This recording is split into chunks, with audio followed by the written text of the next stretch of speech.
High friends, welcome to our channel কোরবিলি study. তো আজকে আমরা যে লুসেন্ট হিস্টোরি নিয়ে আলোচনা করছিলাম, সেখানে আমরা মডারেট ফেজ, যেটা হচ্ছে 1885 থেকে 1905, এখান থেকে আলোচনা করব। তো এর আগে আমরা যেটা পড়লাম সেটা হচ্ছে ফ্রিডম স্ট্রাগেলের 1857 সালে যে মহাবিদ্রোহ হয়েছিল সেটি নিয়ে আলোচনা করেছিলাম আমরা এর আগের ভিডিওতে।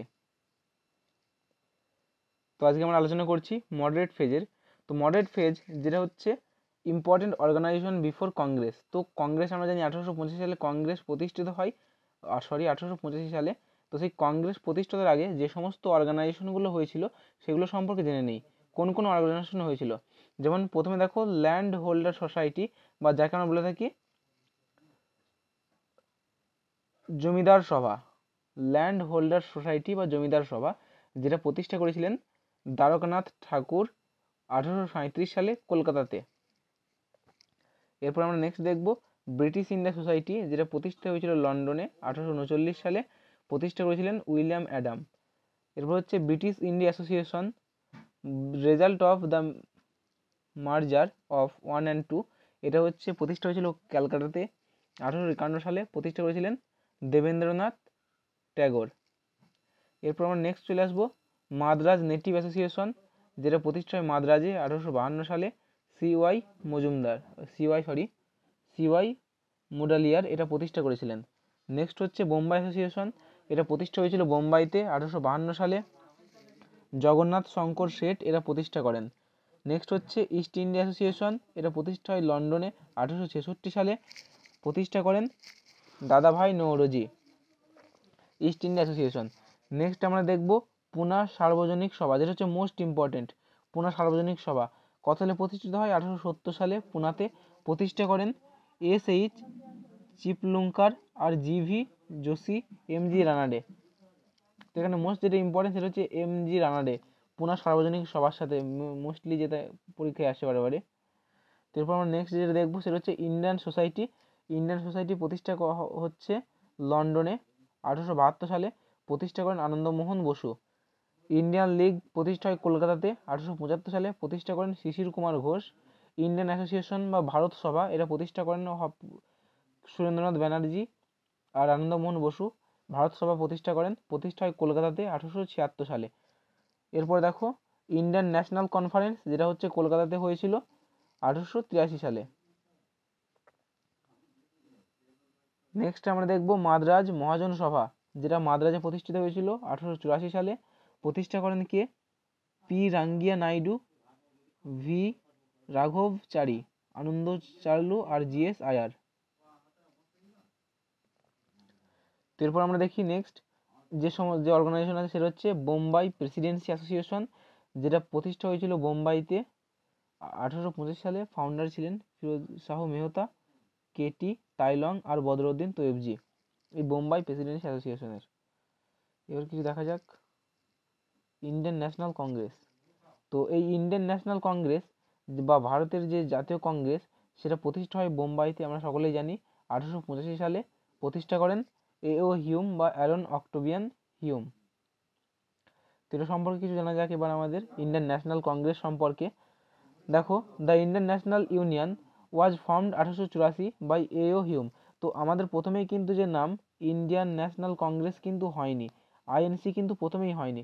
প্রথমে কি ছিল? প্রথমে ছিল ইন্ডিয়ান ন্যাশনাল ইউনিয়ন, যেটা 1884 সালে এই প্রথমে যেটা প্রতিষ্ঠিত হয় সেটা হচ্ছে ইন্ডিয়ান ন্যাশনাল ইউনিয়ন। পরে এই ইন্ডিয়ান ন্যাশনাল ইউনিয়নের নাম পরিবর্তন করে রাখা হয় ইন্ডিয়ান ন্যাশনাল কংগ্রেস। তো এই ইন্ডিয়ান ন্যাশনাল ইউনিয়নটা প্রতিষ্ঠা হয় 1884 সালে, প্রতিষ্ঠা করেন AO হিউম। তিনি ছিলেন একজন, তিনি কে ছিলেন? AO হিউম ছিলেন একজন ইংলিশম্যান এবং রিটায়ার্ড সিভিল সার্ভেন্ট ছিলেন। তো কি হয় দেখো, in association with various national leader who called a conference in Pune December 1885।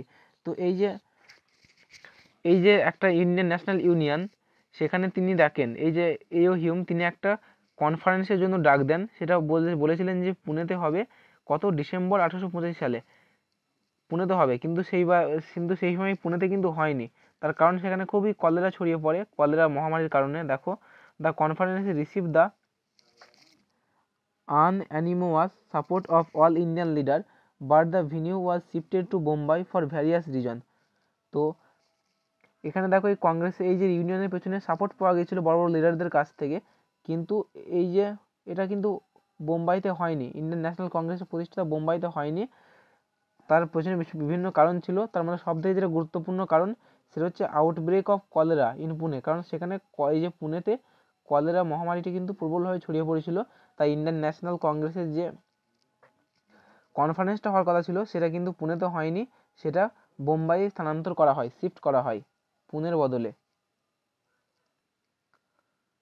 এরপরে দেখো, এরপর বলা হচ্ছে further the Indian leaders decided to rename the Indian national union as Indian National Congress. তো এরপর দেখো ওখানে যে একবার বলে দিই সংক্ষেপে দেখো, প্রথমে আমরা এখন বর্তমানে যেটাকে আমরা ইন্ডিয়ান ন্যাশনাল কংগ্রেস বলছি, এটার কিন্তু প্রথমে নাম ইন্ডিয়ান ন্যাশনাল কংগ্রেস ছিল না, তার নাম কি ছিল?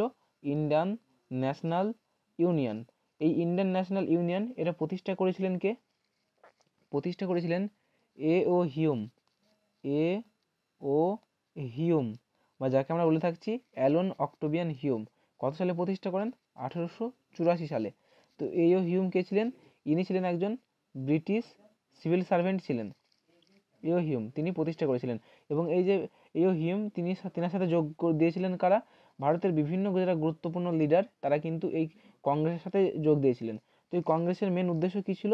এই ইন্ডিয়ান ন্যাশনাল কংগ্রেসের মেন উদ্দেশ্য ছিল যে ভারতের জনজাতির মধ্যে যে সমস্ত সমস্যা হচ্ছে, অর্থাৎ তাদের যে কী কী সমস্যা সরকারের প্রতি, সেই সমস্যাগুলো তারা শুনবে এবং সেখানে তারা সরকারকে বলবে এবং সেই সমস্যাগুলোকে সংশোধন করার চেষ্টা করবে, যাতে 1857 সালের মতো এই ভয়াবহ বিদ্রোহের সম্মুখীন না হতে হয় ইন্ডিয়ান গভর্নমেন্টকে।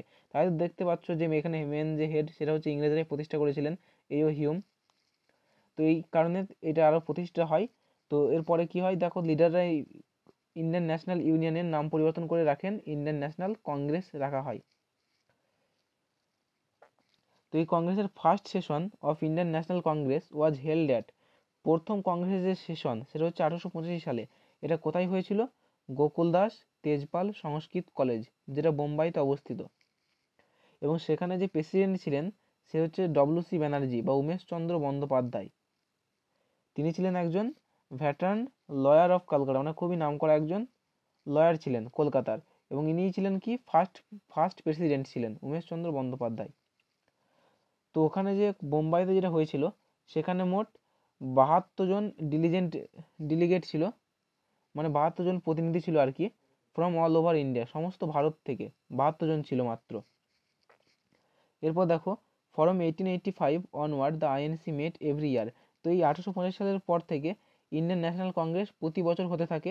ইট cause is spread rapidly among the middle class Indian, এবং এর ফলে কি হয়, এই ইন্ডিয়ান ন্যাশনাল কংগ্রেসের যে ঘটনাটা সেটা সমস্ত মিডল ক্লাস মানুষদের মধ্যে ব্যাপকভাবে ছড়িয়ে পড়ে।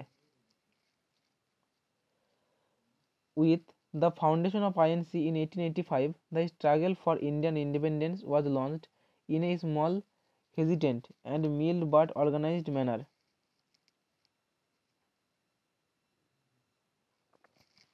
তো এই 1885 সালের পর থেকে যে ইন্ডিয়ান ন্যাশনাল কংগ্রেস প্রতিষ্ঠা হলো, তো এর পর থেকে কি হয়, ভারতে একটা ইন্ডিয়ান ইন্ডিপেন্ডেন্সের জন্য একটা ছোটোভাবে পদক্ষেপ নেওয়া শুরু হয়। অর্থাৎ ভারত আস্তে আস্তে এর পর থেকে কিন্তু স্বাধীনতার দিকে এগিয়ে যেতে থাকে একটা অর্গানাইজড ম্যানারের মতো, ঠিক আছে, মানে ক্রমাগত ভারত স্বাধীনতার দিকে এগিয়ে যেতে থাকে। তো এরপর দেখো, দ্য ফার্স্ট 2 ডিকেড, মানে প্রথম দুটো দশক, ডিকেড মানে হচ্ছে দশক, প্রথম দুটো দশক কি হয় of Indian National Congress are described in history as those of moderate demand and sense of confidence in British justice and generosity. Their aim was not to be aggressive for attaining independence, lest the British should suppress this.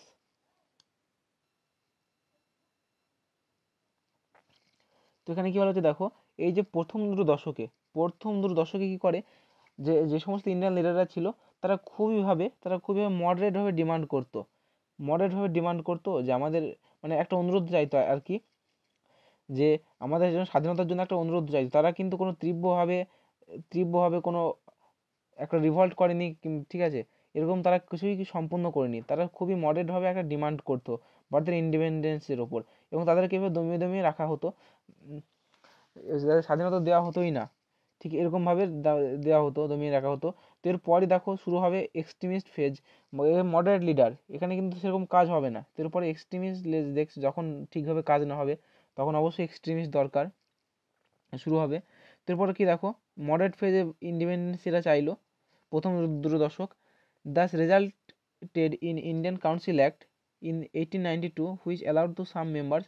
তো এরপর কি হয় দেখো, এরপর 1892 সালে একটা Indian council act pass হয়। এই ইন্ডিয়ান কাউন্সিল অ্যাক্ট কি বলা হচ্ছে, এখানে বলছে যে কিছু মেম্বার ইন্ডিয়ান থাকবে। এই যে দেখো, allow some members to indirectly elected by Indians but keeping the official majority of intact. তো এই যে ইন্ডিয়ান কাউন্সিল অ্যাক্টের মাধ্যমে, অর্থাৎ যে ভারতের মেন জায়গায় যেখানে শাসন প্রক্রিয়া, সেখানে কিছুজন থাকবে ভারতীয়, কিন্তু বাদ বাকি যেসব মেজরিটি পোর্শন সেখানে কিন্তু সবই ইংরেজরা সেখানে থাকবে। শুধু কয়েকজন ভারতীয় থাকবে ইন্ডিয়ান কাউন্সিল অ্যাক্টের মধ্যে, মানে যেখানে ভারতের মেন শাসন ভারতে চালাবে, সেখানে কয়েকজন ভারতীয়দেরকে ইলেক্ট করা হবে, মানে ওই অফিসিয়ালদের ইলেক্ট করা হবে, এবং বাদ বাকি সেখানে থাকবে বেশিরভাগই ইংরেজরা থাকবে।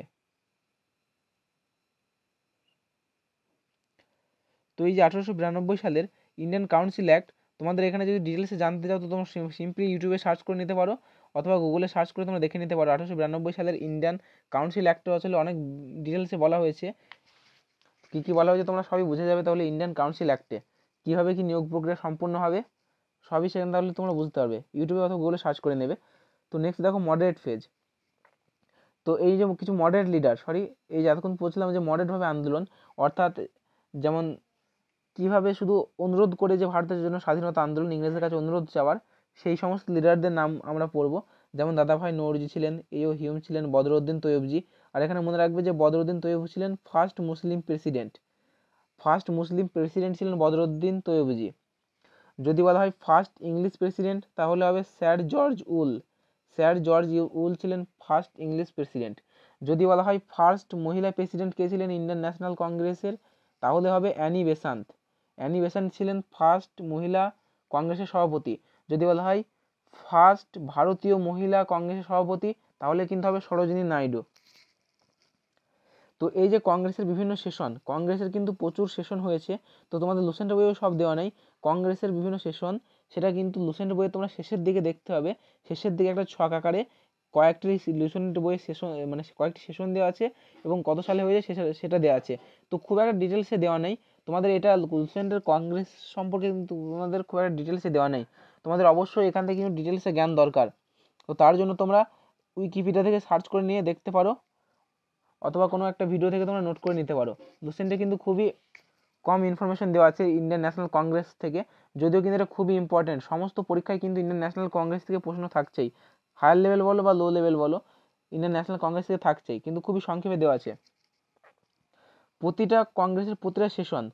অর্থাৎ দাদাভাই নওরোজি যেমন সেকেন্ড ছিলেন, দাদাভাই নওরোজি থেকে শুরু করে, অর্থাৎ 1885 থেকে শুরু করে একবারে তোমাদের 1947 অবধি যেসব কংগ্রেসের শেষ, মানে একবারে শেষ ছিলেন, যেমন জেবি কৃপালিনী অবধি, তোমাদের ডব্লিউসি ব্যানার্জি থেকে শুরু করে জেবি কৃপালিনী অবধি তোমাদের ভালোভাবে পড়ে যেতে হবে। যেমন গান্ধীজি কত সালে হয়েছিলেন, গান্ধীজি কোথায় করেছিলেন, সুভাষচন্দ্র বসু কত সালে করেছিলেন, কোথায় করেছিলেন, প্রতিটি কংগ্রেসের সেশন তোমাদের মোস্টলি যেটা পড়তে হবে যে এই কংগ্রেসের সেশনটা কোথায় হয়েছিল, এটা হচ্ছে একটা সাল তোমাদের দরকারি, যে 1906 সালে কোথায় হয়েছিল, 1911 সালে কোথায় হয়েছিল, সাল কত সালে হয়েছিল, কোথায় হয়েছিল, আর সেখানে সভাপতি কে ছিল, সাল, সেই জায়গাটার নাম, আর সেখানে সভাপতি কে ছিলেন। এই তিনটে জিনিস কিন্তু তোমাদের খুবই গুরুত্বপূর্ণ কংগ্রেস থেকে, স্পেশালি এখান থেকে তোমাদের খুবই গুরুত্বপূর্ণ এই কংগ্রেস থেকে, সাল, সেই জায়গার নাম, আর সেখানে সভাপতি কে করেছিলেন। এই তিনটে তোমরা ভালোভাবে করেই যেতে হবে তোমাদের প্রতি কংগ্রেসের সেশনেই।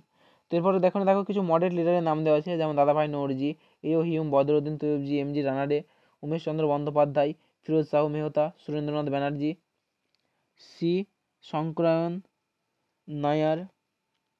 তারপর দেখো মদন মোহন মালব্য, যিনি লোকমান্য নামে পরিচিত ছিলেন। এরপর দেখো ভিএস শ্রীনিবাস শাস্ত্রী, তেগ বাহাদুর সাপ্রু, গোপালকৃষ্ণ গোখলে, যিনি গান্ধীজির ছিলেন রাজনৈতিক গুরু, আনন্দমোহন বোস, দীনেশ ওয়াচা, রাসবিহারী ঘোষ। তারপর দেখো Mohanlal Ghosh, P Ananda, Charlu, C Y Chintamani, R C. Dutt, S. Subramania Iyer, K T Telang, Madhusudan Das, Rahimtulla M, Sayani এরা কিন্তু সবাই ছিলেন মডারেট লিডার। তো এরপর ছাড়াও কিছু আছে এক্সট্রিমিস্ট লিডার, যেটা তোমরা এর পরে পড়বে। এরপর বিভিন্ন দেখো কিছু select opinion about Indian National Congress. তো ইন্ডিয়ান ন্যাশনাল কংগ্রেসকে ঘিরে কয়েকটি অপিনিয়ন আছে, যেমন এখানে লর্ড ডাফরিন, যিনি কন্টেম্পোরারি ভাইসরয়, অর্থাৎ এই সময়ের ভাইসর ছিলেন যখন ইন্ডিয়ান ন্যাশনাল কংগ্রেস প্রতিষ্ঠা হয়, তখন ভাইসর ছিলেন লর্ড ডাফরিন। তিনি কি বলেছেন? তিনি ইন্ডিয়ান ন্যাশনাল কংগ্রেসকে বলেছিলেন INC represent only microscopic minority, অর্থাৎ একটা অনুবীক্ষণিক সংগঠন বলেছেন লর্ড ডাফরিন। তাছাড়া লর্ড কার্জন কি বলেছেন? The Congress is tottering to its fall and one of my great ambition while in India is to assist it to a peaceful demise, এটা বলেছেন লর্ড কার্জন। নেক্সট দেখো অরবিন্দ ঘোষ। অরবিন্দ ঘোষ বলেছেন, দেখো এটা যিনি ছিলেন একজন এক্সট্রিমিস্ট লিডার, কি বলেছেন দেখো, INC is a begging institute. INC হচ্ছে একটা বেগিং ইনস্টিটিউট, এটা কে বলেছেন? কত কত বড় কথা দেখো, এটা বলেছিলেন অরবিন্দ ঘোষ, তিনি ছিলেন একজন এক্সট্রিমিস্ট লিডার। নেক্সট হচ্ছে বাল গঙ্গাধর তিলক, ইনিও ছিলেন একজন extremist leader. INC should distinguished between begging and claiming the right. তো এখানে কি বলা হচ্ছে দেখো, begging and claiming the right, এখানেও দেখো কিরকম কথা বলা হচ্ছে। দেখো আইএনসিকে ইন্ডিয়ান ন্যাশনাল কংগ্রেসকে তীব্রভাবে ক্রিটিসাইজ করেছিলেন। এরপর তোমরা দেখতে হবে যে 1907 সালে কীভাবে সুরাট স্প্লিটে ভাগ হয়ে যায়, একটা নরমপন্থী চরমপন্থী নামে সুরাট স্প্লিটে ভাগ হয়ে যাবে। বিপিন চন্দ্র পাল বলেছেন আইএনসি যে প্লেইং বাবেলস, ইনিও ছিলেন একজন এক্সট্রিমিস্ট লিডার। তো এই চারজন এক্সট্রিমিস্ট লিডার নাম মোস্ট ইম্পর্টেন্ট, একটা হচ্ছে লালা লাজপত রায়, একটা হচ্ছে বাল গঙ্গাধর তিলক, বিপিন চন্দ্র পাল, আর একটা হচ্ছে অরবিন্দ ঘোষ। মোস্ট ইম্পর্টেন্ট এই চারজন এক্সট্রিমিস্ট লিডার।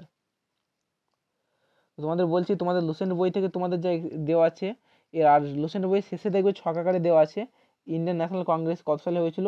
তো তোমাদের ভালোভাবে পরীক্ষায়, যেহেতু তোমাদের এখন যেভাবে প্রশ্ন আসছে পরীক্ষায়, তো সেভাবে করতে গেলে তোমাদের শুধু লুসেন্ট বইয়ের এইটুকু তোমাদের পড়ে গেলে হবে না, তোমাদের লুসেন্ট বই থেকে ছাড়াও কিন্তু তোমাদের অন্যান্য বই থেকে একটা পুরো কম্প্যাক্ট নোট করে নেবে, ইন্ডিয়ান ন্যাশনাল কংগ্রেসের পুরো খাতায় তুলে নেবে, তাহলে তোমাদের খুবই সুবিধা হবে এবং যে কোনো পরীক্ষায় তোমরা তাহলে খুব সহজে স্কোর করতে পারবে, এই বাদ যাবে না। ধন্যবাদ ভালো লাগলে।